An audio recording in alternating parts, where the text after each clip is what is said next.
Des blouses blanches, un an après le début de la crise sanitaire. 10 000 infirmières, infirmiers, aides-soignantes auraient démissionné l'an dernier.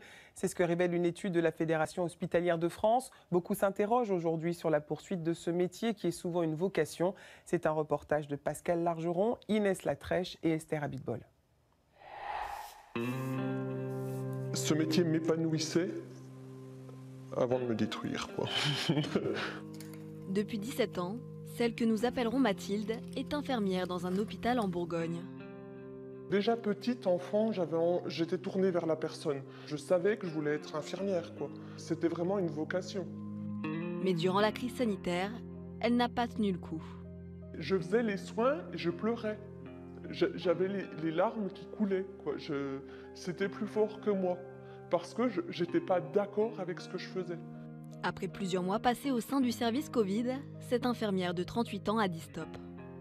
Je me suis sentie vraiment pas écoutée. Tout n'a pas été mis en place pour nous protéger. Alors au début, on n'avait pas de matos. Ok, on a même eu des masques qui sentaient... on avait même honte de les mettre sur le nez, tellement ça sentait le moisi, quoi. Même ses enfants ont été impactés par ces conditions de travail. Mon fils, en fait, le matin, quand je revenais, il m'attendait sur le canapé pour me faire un câlin. Et moi, je mettais ma main, je dis non, ne me touche pas. Exténuée, Mathilde fait un burn-out.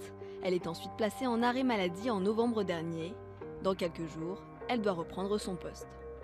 J'espère que cette flamme va se réveiller à nouveau.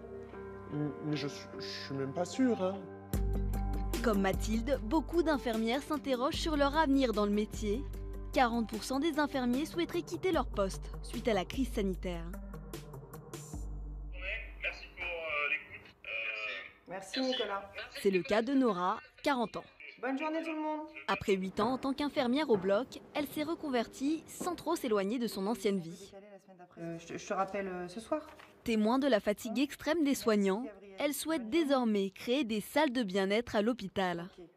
En fait, on va installer des cocons à sieste pour que toutes les personnes de l'hôpital puissent faire des micro-siestes. C'est une rencontre avec Guillaume Canet qui a tout déclenché. Voilà, donc ça c'est le tout premier live. Cette maman de 40 ans a interpellé l'acteur sur les réseaux sociaux pour qu'il vienne soutenir les soignants lors d'une manifestation. Par rapport à ta question, et je te réponds et je te dis oui, évidemment que je vous soutiendrai même après cet événement. Guillaume Canet tient parole et lui fait rencontrer des investisseurs pour financer son projet. C'est ce jour-là que ma vie a changé, quoi. C'est là que je leur ai confié mes idées et ce jour-là, ils sont venus me chercher pour prendre soin des autres.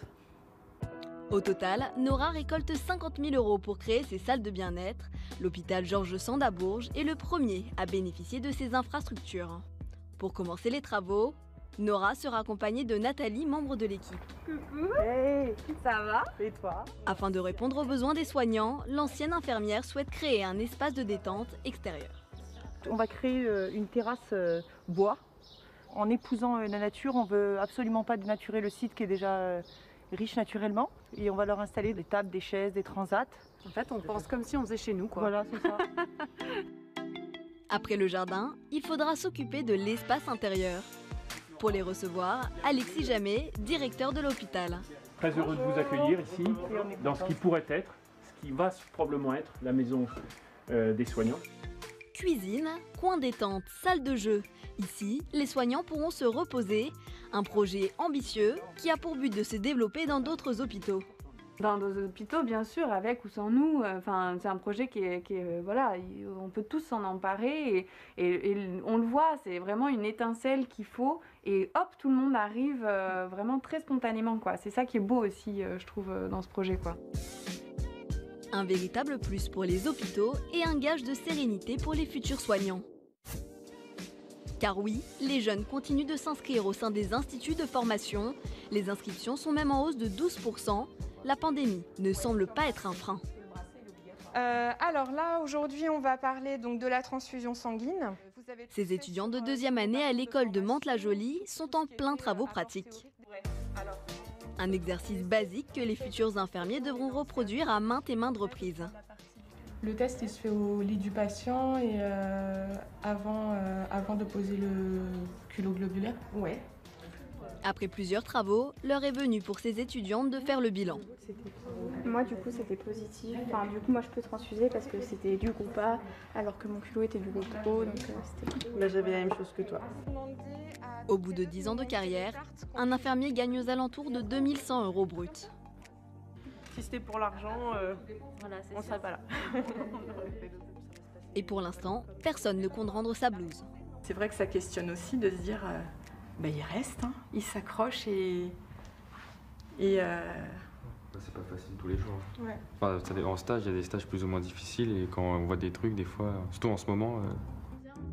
Les vocations restent fragiles. Près de 40% des diplômés ne savent pas s'ils exerceront toujours ce métier dans les 5 années à venir.